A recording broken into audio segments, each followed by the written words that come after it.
Alright, for Emma Canary, I would like you to see this. And I would like you to know that I can keep in contact with you now. So, woohoo for that.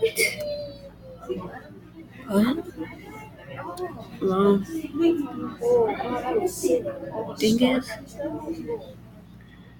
the only way how I'm not going to be able to keep in contact with you forever.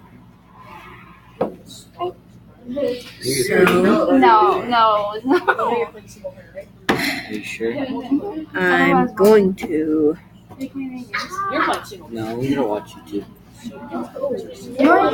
be able to You're just watching it. keep in contact with I believe something like at least 5 weeks because my neighbors are moving.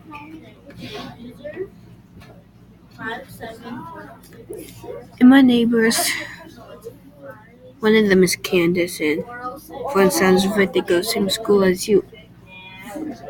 And she has your phone number, and that's how she can get in contact with you. So, I'd like you to know that this is a message for Emma Canary.